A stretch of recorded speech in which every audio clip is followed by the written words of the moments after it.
அன்புள்ளங்களே, மாதா தொலைக்காட்சி நேயர்களே, நற்செய்தி மலர்கள் என்கின்ற இந்த நிகழ்ச்சிக்கு உங்கள் அனைவரையும் அன்போடு வரவேற்கிறோம். உங்கள் அனைவருக்கும் எங்களுடைய வணக்கங்களும் வாழ்த்துக்களும். நற்செய்தி அறிவிப்பது தலையான கடமை.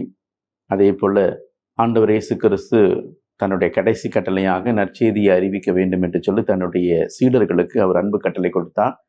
அவருடைய சீடராக இருந்து கொண்டிருக்கிற நாமும் ஒவ்வொரு இடத்திலும் சென்று நற்செய்தி அறிவித்துக் கொண்டிருக்கிறோம். அது நம்முடைய தலையான கடமை. ஒரு சிலர், நிறைய மக்கள், அருள் சகோதரர்கள், அருள் சகோதரிகள், அருள் தந்தையர்கள் தங்களுடைய நாட்டை விட்டு, தங்களுடைய வீட்டை விட்டு, தங்களுடைய ஊரை விட்டு, சொந்தங்கள் எல்லாத்தையும் விட்டுட்டு பல இடங்களுக்கு சென்று நற்செய்தியை அறிவித்துக் கொண்டிருக்கிறார்கள். அவர்கள் என்னென்னலாம் கஷ்டங்கள் படுகிறார்கள், அதே போல் அவங்களுடைய இன்பமான சூழ்நிலைகள் என்ன, அங்கே போய் எப்படிலாம் நற்செய்தி அறிவிச்சிருக்கிறாங்க அப்படின்னு சொல்லி நாம் பார்த்துட்டு இருக்கிறோம். அதுதான் இந்த நற்செய்தி மலர்கள் என்கின்ற இந்த நிகழ்ச்சி. அப்படி இந்த நற்செய்தி மலர்கள் நிகழ்ச்சிக்கு இன்னைக்கு நம்மோடு இருக்கின்றவங்க 2 அருள் சகோதரிகள். இவங்க தமிழ்நாட்டில் இருந்தாங்க. அதன் பிறகு இந்தியாவில் நிறைய இடங்களில், வடகிழக்கு இந்தியாவிலையும் நிறையா பகுதிகளில் வேலை செஞ்சுருக்காங்க. அவங்களுடைய அனுபவங்களை இன்னைக்கு கேட்டு தெரிஞ்சுக்குவோம். உங்கள் அனைவருடைய சார்பாக அவர்களை அன்போடு வரவேற்கிறேன். Welcome sister. சிஸ்டர், உங்களுடைய பேர், அப்புறம் உங்களுடைய ஊர், எந்த ஊர் அப்படிங்கிறத பற்றி நீங்கள் சொல்லுங்கள். என் பேர் பரிநாள்.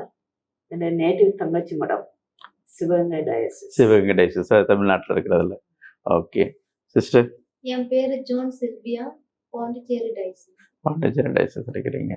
ஓகே பிரதர், நீங்கள் ஏதாவது கேள்வி கேட்குறீங்களா? இப்போ சிஸ்டர், நீங்கள் வந்து இங்கே வட மாநிலங்களுக்கு வந்து கடவுளுடைய பணியை செய்ய எப்போ ஆரம்பிச்சிங்க? எப்போ இருந்து என்ன பணியை இப்போ செஞ்சுட்டு இருக்கீங்க? வட நாட்டுக்கு வந்தது 78ல். 4 வருஷம் பர்னாசி டயசிஸில் உத்தரப்பிரதேசத்தில் வேலை செஞ்சுட்டு இருந்தேன். அங்கே எனக்கு மெடிக்கல் வேலை தான். நர்ஸாக இருந்ததுனால டிஸ்பென்சரியில் வேலை செஞ்சுட்டு இருந்தேன். அப்புறம் 82ல் அங்கேருந்து ட்ரான்ஸ்ஃபர் ஆகி ஆசாமுக்கு வந்தேன், ஜஸ்பூர் டயசிஸில். அதான் எங்களுடைய பைனியர் ஹவுஸ். அங்கே first house for the Holy Cross அங்கே இருந்தேன். அங்கே நான் மெடிக்கல் வேலைக்கு வந்தாலும் இன்னொரு சிஸ்டரும் இருந்தாங்க, என்னோட சீனியர் சிஸ்டர்ஸ் மெடிக்கல் வேலையில். அதனால அவங்க மெடிக்கல் வேலையை பார்த்துக்கிட்டு இருந்தாங்க. நானும் ஹாஸ்டல் ஒர்க், அப்புறம் சோஷியல் ஒர்க், எம்சிஹெச் ஆல் இதெல்லாம் பார்த்துக்கிட்டு இருந்தேன். இடையில வீட்டில் இருக்கும்போது மெடிக்கல் ஒர்க்கும் பார்த்துட்டு இருப்பீங்க. ஓகே ஓகே சிஸ்டர், நீங்கள்?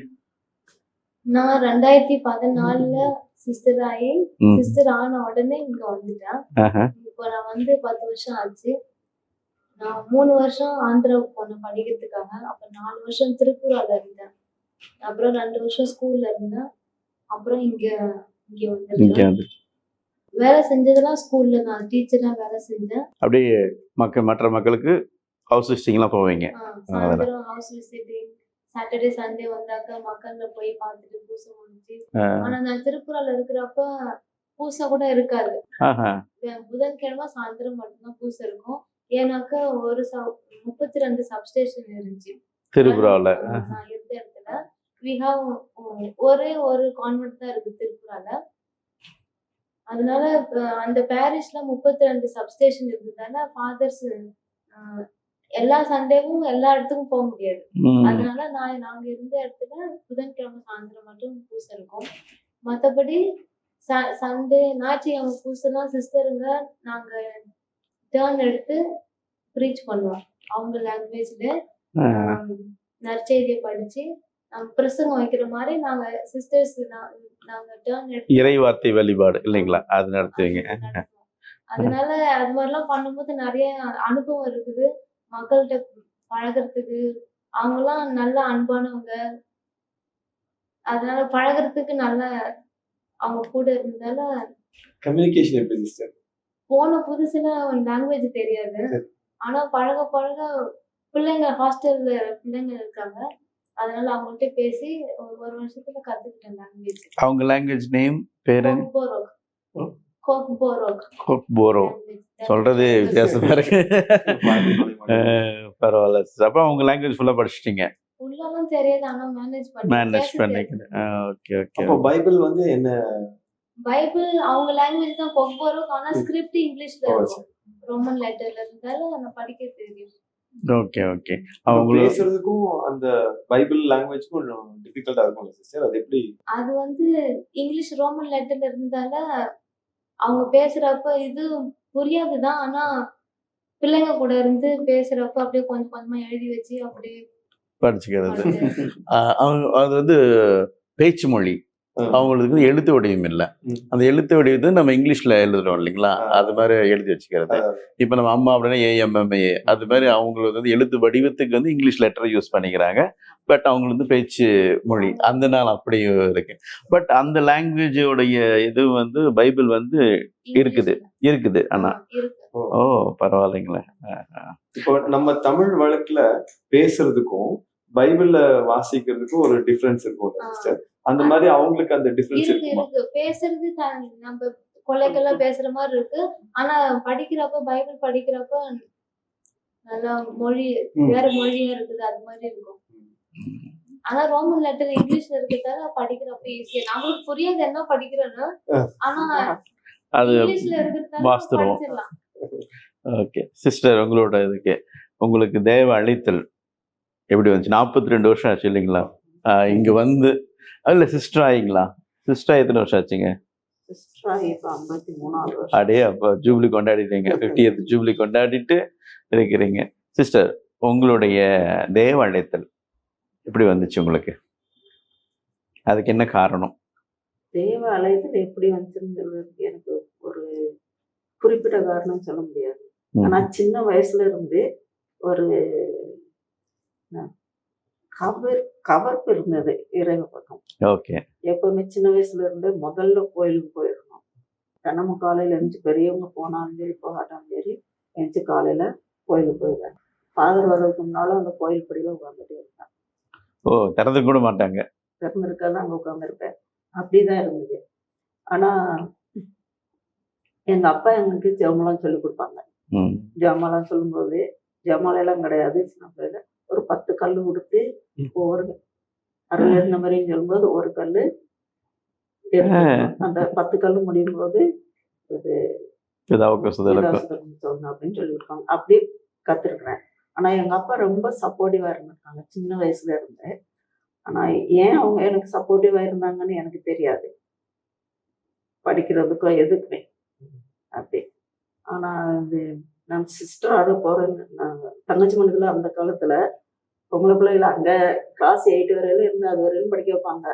அப்புறம் ஹை ஸ்கூலுக்கு 3/4 போக மாட்டாங்க, அதோட படிப்பு முடிஞ்சிடும். ஆனா நான் படிச்சுக்கிட்டு இருக்கும்போது என் கூட இன்னும் ஒரு 2 பிள்ளைங்க இருந்து அந்த 2 பிள்ளைகளும் தூத்துக்குடிக்கு படிக்க போறோம்னு சொல்லிட்டு இருந்து சிஸ்டர்ஸ்கிட்ட சொல்லி அவங்களாம் அரேஞ்ச் பண்ணிட்டு இருந்தாங்க. ஆனா என்கிட்ட ஒன்றும் கேட்கல, சிஸ்டர்ஸ் யாருமே கேட்கல. ஆனா நானா எங்க அப்பாட்ட போய் இப்ப நானும் போய் படிக்க போறேன், பிள்ளைங்க போறாங்க நானும் போறேன். சரி மணி சிஸ்டர்கிட்ட சொல்லி அப்புறம் போயிட்டேன். அங்க போய் படித்தேன் தூத்துக்குடியில கிளாஸ் 8ல இருந்து. அங்க படித்தேன். அந்த வருஷம் நாங்கள் போனது 64ல அங்கே போனேன். ஜூன்ல போனேன். அந்த வருஷம் தான் டிசம்பர்ல இது சைக்ளோன் வந்தது, பெரிய சைக்ளோன் வந்ததுல எங்க வீட்டுல எல்லாமே நாங்க இழந்துட்டோம். அதாவது எங்க சித்தப்பாவும் எங்க அப்பா 2 அண்ணன் தம்பி 2 அக்கா தங்கச்சியை கல்யாணம் பண்ணியிருந்தாங்க. எங்க அப்பா கடலுக்கு போக மாட்டாங்க அவ்வளவு. அப்படின்னா அவங்க உடம்பு சரியில்லாதனால கரையில இருந்து எல்லாரும் தேவையும் பார்த்துக்குருவாங்க. எங்க சித்தப்பா போயிட்டு இருந்தாங்க மற்ற 3 பேர் கூட. அதுல எல்லாத்தையும் இழந்துட்டோம். எங்க சித்தப்பாவும் இறந்தாங்க. கடல்ல போனவங்க எல்லாரும் 4 பேர் நாங்கள் போட்டில் போனோம். அப்ப எனக்கே சந்தேகம், ஒரு ஆசை உள்ள இருந்தாலும் இனி நம்ம வாழ்க்கை போச்சு, இனிமே படிக்க முடியாது. ஆனா எங்க அப்பா பாரிஸ் பிரிஸ்ட்ல ஒரு ஃபாதர் 6 விசுவாசம் இருந்தாரு. அப்ப எங்க அப்பா சொல்லியிருக்காங்க, எங்க அப்பா தான் சொல்லியிருக்க ஃபாதர் தான், என்னதான் கஷ்டம் இருந்தாலும் சரி பிள்ளைய படிக்க விடாம நிறுத்திடாத, பிள்ளைய அனுப்பி விட்டுரு படிக்கிறதுன்னு. அப்புறம் எங்க அப்பா மற்ற பிள்ளையோட சேர்ந்து சரி நீ போமான்னு அனுப்பி விட்டாங்க. காசுலாம் கையில் 5 ரூபா தான் இருந்தது கையில. அந்த 5 ரூபா வச்சு டிக்கெட்டுக்கு மாத்திரம் சரியா இருக்கும். மதர் டெரேசா கிட்ட 5 ரூபா தான் இருந்துச்சு. அது மாதிரி உங்ககிட்டயும் 5 ரூபா வச்சு 5 ரூபா தான் இருந்தது. ஆனா டிக்கெட்டுக்கு சரி அங்க எங்க ஊர்ல இருந்து, ஏன்னா அப்ப அந்த பாலம்லாம் உடைஞ்சிருந்ததுனால ட்ரெயின் கிடையாது, கடல்ல இது லான்ச் இல்லை, மோட்டார் போட்டு அதில் இருந்து கலந்து மண்டபத்துக்கு வந்து அங்கேருந்து தான் ட்ரெயின் எடுத்துகிட்டு போவோம். தூத்துக்குடி மதுரை போய் தூத்துக்குடி போய் சேர்றதுக்கு அந்த 5 ரூபாயில டிக்கெட்டு கிடச்சிடும், அவ்வளோதான். அப்படியே போய் சேர்ந்தாச்சு. அப்புறம் நான் படித்து முடிச்சிட்டேன். அதனால அந்த ஆசை உள்ளே இருந்துகிட்டே இருந்தது.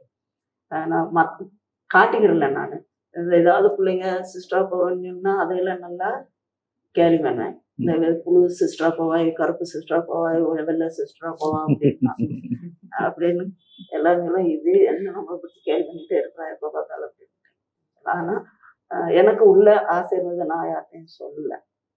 பின்னால எங்கள் அப்பாட்ட மாத்திரம் சொன்னேன் கிடையாது. சரிம்மா நீ போ. ஆனால் எங்கள் அம்மா அதுக்கு எதிர்ப்பு.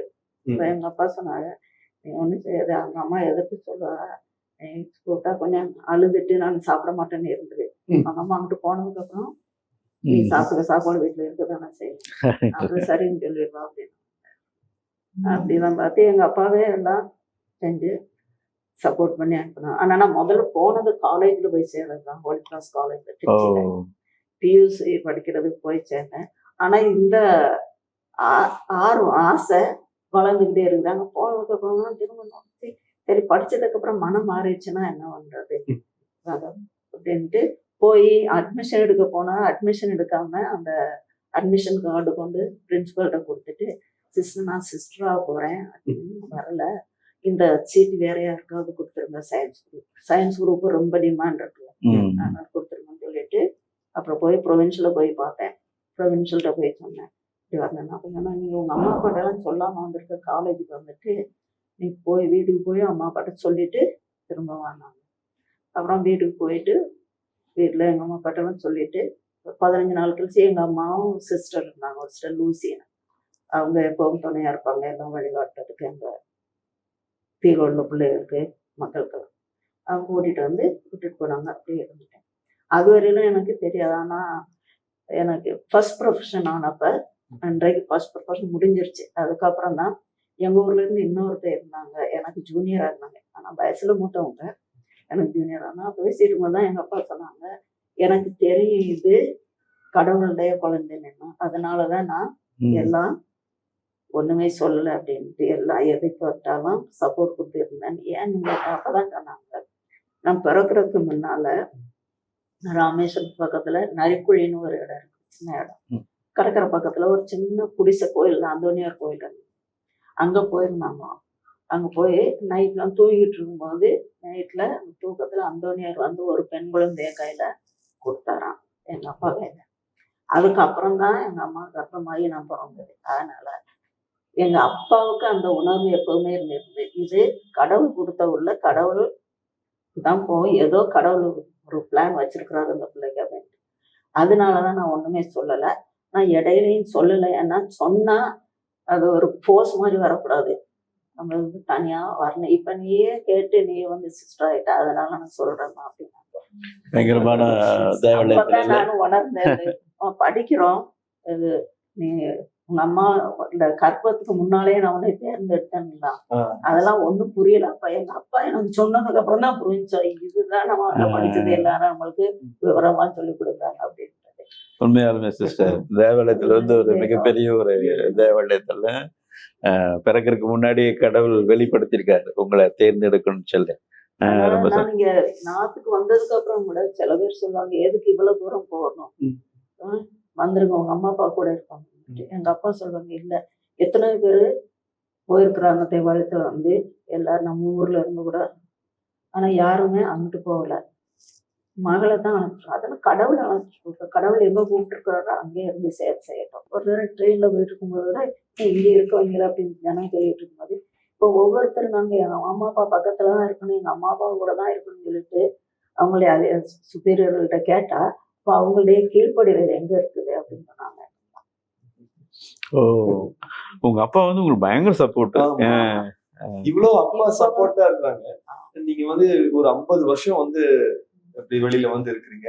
ஏதோ ஒரு கஷ்டம் வரும்போது அப்பா இருந்தா நல்லா இருக்குமே, அப்பா கிட்ட போகணுமே அப்படிலாம் யோசிச்சது இல்லைங்களா? எங்க அப்பா இப்போ விட எங்க அப்பா இறந்து இப்ப 30 வருஷம் ஆக போகுது, 25 ஏப்ரல்ல.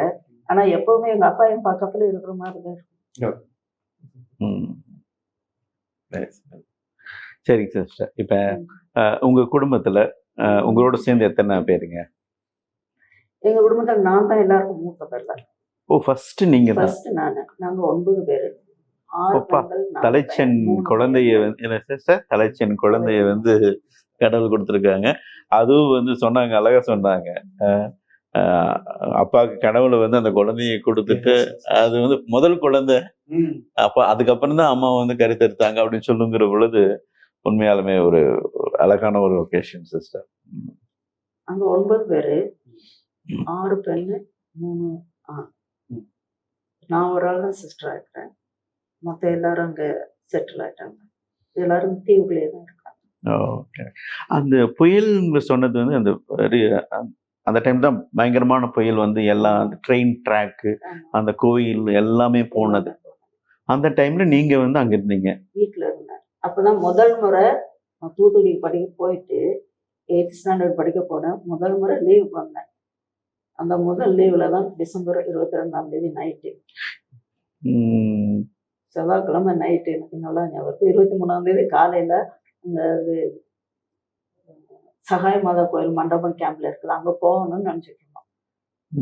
புதன்கிழமை அங்க பூசையெல்லாம் இருக்கும் அப்படின்ட்டு. அதுக்கு முன்னால புயல் வந்து அப்ப ட்ரெயின் ட்ராக் எல்லாமே போயிடுச்சு. ட்ரெயின் ட்ராக் எல்லாம் போனது அங்க தனுஷ்கோடியில. இந்த பக்கம் இருந்தது. ஆனா அந்த பாம்பன் பாலம் சில கம்பம் எல்லாம் அந்த இதெல்லாம் தூக்கி எரிஞ்சிருச்சு காட்டுல. அதனால அதுல ட்ரெயின்ல ஓட முடியாம, அதனால இந்த லான்ச் அதுலதான் மக்களை கடத்திட்டு இருந்தாங்க மண்டபத்துல. ஓகே, அழகா சொன்னீங்க சிஸ்டர் உங்களுடைய தேவாலயத்துல குடும்பத்தை பத்தி. சிஸ்டர், நீங்க உங்களுக்கு எப்படி தேவாலயத்தில் கிடைச்சிச்சு? நான் 6வது வரைக்கும் தான் வீட்டுல இருந்து படிச்சேன். 7வதுல இருந்து ஹாஸ்டல்ல. எங்க சித்தப்பா அப்பா செமினார்ல இருந்தாங்க திருச்சியில. அதனால சித்தப்பா இருக்காங்களே பாத்துப்பாங்க அப்படின்னு சொல்லிட்டு எங்க அப்பா அம்மா திருச்சி சென்ட் ஆன்ஸ்ல போய் சேர்த்து விடலான்னு சொல்லிட்டு, நானும் ஜாலியா ஹாஸ்டலுக்கு போறேன், தூரமா போறேன்னு சொல்லிட்டு போனேன். போயிட்டு ஒரு வாரத்துல என்னால இருக்க முடியல. ஃபர்ஸ்ட் டைம் போறேன், வெளியே போறேன், எல்லாத்தையும் விட்டுட்டு போறதால என்னால முடியல. 2 நாள் நல்லா இருந்தேன், விட்டுட்டு போயிட்டாங்க, முடியல. சித்தப்பா வந்தோடனே கட்டி பிடிச்சிட்டு ஒரே அழுவானு, என்னை வீட்டுக்கு கூட்டிட்டு போனாலே போயிருங்கன்னு சொல்லிட்டு. இருக்க முடியல. அப்படியே இருந்து அப்ப எங்க அப்பா சித்தப்பா அப்பாட்ட சொல்லியிருக்காங்க போல, இது மாதிரி புள்ள அழுதுட்டே இருக்கு அப்படின்னு. எங்க அப்பா கூட்டிட்டு வந்துடலாம் அப்படின்னு முடிவு எடுத்துட்டாரு. எனக்கு இதெல்லாம் தெரியாது நடந்தது. என்கிட்ட யாரையும் சொல்லல, விட்டுட்டாங்க. அப்படியே ஹாஸ்டல்ல இருந்து புதுசா போயிருக்க, அழகிரும் அப்படின்னு சொல்லிட்டு விட்டுட்டாங்க. அப்புறமேட்டு எனக்கும் யாரும் ஒண்ணும் சொல்லல. சித்தப்பா வந்து அழுவான், விட்டுட்டு போயிடுவாரு. அப்படியே இருந்துட்டேன், பழகிட்டேன். 10வது வரைக்கும் 7th இருந்து 10வது வரைக்கும் திருச்சி சென்ட் ஆன்ஸ்ல படிச்சேன். அதுக்கப்புறம் விழுப்புரத்துல இமாக்குலேட் ஸ்கூல்ல படிச்சேன். 12th வரைக்கும் ஹாஸ்டல்லே தான் இருந்தேன். அப்போ இருக்கும்போது தினைக்கும் கோயிலுக்கு போவேன், ரோசரிக்கெல்லாம் போவேன். சிஸ்டருங்க கூட இருந்ததால அந்த ப்ராக்டிஸ் தான் இருந்துச்சு, பிரேயர் போறது அது மாதிரிலாம். ஆனா சிஸ்டருங்களை பார்த்து எனக்கு பிடிக்கல. சிஸ்டரா ஆகணுன்ற என்னவே எண்ணம். இல்ல. ஆனா 12th படிச்சுட்டு இருக்கும்போது public exam, next day botany exam இருந்துச்சு. அப்பதான் எங்க வார்டன் சிஸ்டர் வந்து, நாளைக்கு எக்ஸாம் முடிய போது, கேத்தலிக் பிள்ளைங்கலாம் சும்மா வந்து கேம்ப் அட்டென்ட் பண்ணுவாங்க அப்படின்னு சொன்னாங்க. ஆனா சிஸ்டர் ஆகணுன்ற எண்ணம்லாம் எனக்கு அது வரைக்கும் ஒண்ணும் இல்லை. ஆனா தினைக்கும் கோயிலுக்கு போவேன், ரோசரிலாம் நல்லா சொல்லுவேன், ரீடிங் படிப்பேன், பாட்டுலாம் பாடுவேன், அது மாதிரிலாம் இருந்துச்சு. ஆனா வந்து சிஸ்டர் ஆகணுன்ற எண்ணம்லாம் இல்லை. அப்போதான் சிஸ்டர் வந்து எல்லாத்தையும் கேம்புக்கு கூப்பிடுறாங்க அப்படின்னு சொல்லும்போது, என்னை மட்டும் தான் கூப்பிடுறாங்க, கேத்தலிக் பிள்ளைங்க எல்லாத்தையும் தான் கூப்பிடுறாங்க, சரி போயிட்டு தான் வருவோமே அப்படின்னு சொல்லிட்டு சரின்னு நானும் ஒத்துக்கிட்டேன். அப்போ நாளைக்கு லீவுனாக்க வீட்டுல எல்லாம் எதிர்பார்ப்பாங்கல்ல, லீவ் விட்டாச்சு பிள்ளைய காணுமேன்னு சொல்லிட்டு எதிர்பார்ப்பாங்கல்ல அப்படின்னு சொல்லிட்டு நான் சிஸ்டர்கிட்ட சொன்னேன். சரி எங்க அப்பா அம்மாட்ட ஃபோன் பண்ணி சொல்லிட்டு அப்புறமேட்டு வரேன் சிஸ்டர் அப்படின்னு சொன்னோன்னே, அப்பாதான் அந்த சிஸ்டர் சொன்னாங்க, வார்டன் சிஸ்டர், நீ சிஸ்டர் ஆக போற, நீ எதுக்கு உங்க அப்பா அம்மாட்ட தான் கேட்கணும் அப்படின்னு சொன்னாங்களா. அந்த ஒரு வாரத்தை தான் சொன்னாங்க, சொல்லிட்டு போயிட்டாங்க அவங்க பாட்டுங்க. எனக்கு அந்த ஒரு வாரத்தை ரொம்ப டிஸ்டர்பன்ஸா இருந்துச்சு. என்னடா நான் தான் சிஸ்டரா போவனே சொல்லலையே, அவங்களே முடிவு எடுத்துட்டு நீ சிஸ்டர் ஆக போற, நீ எதுக்கு அவங்க அப்பா அம்மாட்ட தான் பெர்மிஷன் கேட்கணும் அப்படின்னு சொல்லிட்டு போறாங்க அப்படின்னு சொல்லிட்டு எனக்கு ஒரே டிஸ்டர்பன்ஸா இருந்துச்சு. புக் இருக்குது, புக்கையே போய் பார்த்துட்டு இருக்கேன், ஆனா நான் படிக்கல. நெக்ஸ்ட் டே எக்ஸாம் இருக்கு. ஆனா அந்த ஒரு வார்த்தை தான் மனசுக்குள்ள போயிட்டே இருந்துச்சு. அப்புறம் வித்தின் ஹாஃப் அன் ஹவர் அந்த அரை மணி நேரத்துல நான் முடிவு எடுத்துட்டேன், நான் சிஸ்டர் ஆயிருவேன். எதுவுமே நினைக்கல நானு. அப்பா அம்மாவை பத்தி எதுவும் நினைக்கல. அந்த ஒரு வார்த்தை தான், நீ சிஸ்டரா போற, எதுக்கு உங்க அப்பா அம்மா கிட்ட பர்மிஷன் கேட்கணும். அது ஒரு வார்த்தை தான். நான் அரை மணி நேரத்துல முடிவு எடுத்துட்டேன், நான் சிஸ்டரா போயிடுறேன். அந்த ஸ்டடி அவர் முடிஞ்ச உடனே ஃபர்ஸ்ட் சிஸ்டரை போய் பார்த்துட்டு, நான் சிஸ்டரா வரேன் சிஸ்டர் அப்படின்னு சொல்லிட்டேன். அப்புறமேட்டு அவங்க நேம் அட்ரஸ் எல்லாத்தையும் வாங்கி வச்சுக்கிட்டாங்க. நானும் நெக்ஸ்ட் டே வந்துச்சு, எக்ஸாம் முடிஞ்சிச்சு, யாருமே வரல கேம்புக்கு. அதனால நான் வீட்டுக்கு போயிட்டேன். ஆனா எங்க அம்மா வந்திருந்தாங்க ப்ரோக்ராமுக்கு. நான் அந்த மாதிரி சொன்னேன், நான் சிஸ்டரா போறேம்மா, நாளைக்கு நான் வரமாட்டேன் வீட்டுக்கு, கேம்ப் அட்டென்ட் பண்ண போறேன் அப்படின்னு சொல்லிட்டு அனுப்பி விட்டுட்டேன். எங்க அம்மா வரல வீட்டுக்கு. நைட் வந்து ப்ரோக்ராம்லாம் முடிச்சுட்டு போயிட்டாங்க. அப்புறம் காலையில அந்த வீட்டுக்கு போயிட்டு நான் போனோடனே, என்னம்மா வந்துட்டேன், சிஸ்டரா போறேன்னு சொன்னேன். போலியா வந்துட்டேன். அதுக்குள்ள எங்க அம்மா எல்லாத்துக்கிட்டையும் சொல்லிட்டாங்க, என் பொண்ணு சிஸ்டரா போறேன். மறுநாள் நாள் காலையில வீட்டுக்கு போனா, ஏமா வந்துட்டேன் அப்படின்னு கேட்டேன். அப்புறமேட்டு எல்லாத்தையும் சொன்னோன்னே, ஆனா எங்க அப்பா அம்மா எந்த எதிர்ப்பும் சொல்லல. ஏன்னாக்க எங்க பாட்டிக்கு எங்க அப்பா தான் ஃபர்ஸ்ட் பிள்ளையா. அது 8 வருஷத்துக்கு அப்புறம் எங்க அப்பா பிறந்தாங்கன்னா, எங்க அப்பாவோட பாட்டி வேண்டிக்கிட்டாங்களாம், என் பொண்ணு புள்ள கிடைச்சாக்க இந்த ஃபர்ஸ்ட் பொண்ணோ பையனோ அவங்களுக்காக அர்ப்பணிக்கிறேன் அப்படின்னு சொல்லி எங்க அப்பாவோட பாட்டி வேண்டிக்கிட்டாங்களாம். ஆனா எங்க அப்பா தான் ஃபர்ஸ்ட் பிள்ளையாச்சு ஃபேமிலியில. அப்புறம் அவங்களுக்கு கீழே தங்கச்சி தம்பி எல்லாம் நிறைய பேர் இருக்காங்க, அவங்களெல்லாம் பார்த்துக்கணும்னு சொல்லிட்டு 5வது வரைக்கும் தான் படிச்சாங்க. அதுக்கப்புறம் வேலைக்கு போக ஆரம்பிச்சிட்டாங்க. அதனால நான் சிஸ்டரா போறேன்னு சொன்னது எங்க அப்பாவுக்கு ஒரே சந்தோஷம். என்னை அனுப்ப வேண்டியதா இருந்தது, என் புள்ள போகுது அப்படின்னு சொல்லிட்டு சந்தோஷம். எங்க அப்பா அம்மா எதுவும் சொல்லல. ஆனா எங்க சித்தப்பா ஓசிடி பிரீஸ்டர் மாதிரிதான் இருக்காங்க.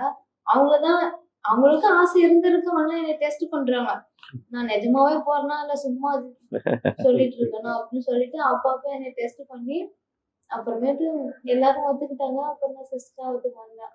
வந்தும் 2 மாசத்துக்கு அப்புறம் ஃபர்ஸ்ட் வந்து இங்கிலீஷ் படிக்கணும்ல. எனக்குதான் இங்கிலீஷே தெரியாது. இருந்தேன் ஆனா தெரியாது. என் கம்பானியன்ஸ் எல்லாம் கான்வென்ட்ல இருந்து படிச்சதெல்லாம் கொஞ்சம் இங்கிலீஷ் பேசுறதுக்கு தான் தெரியும்.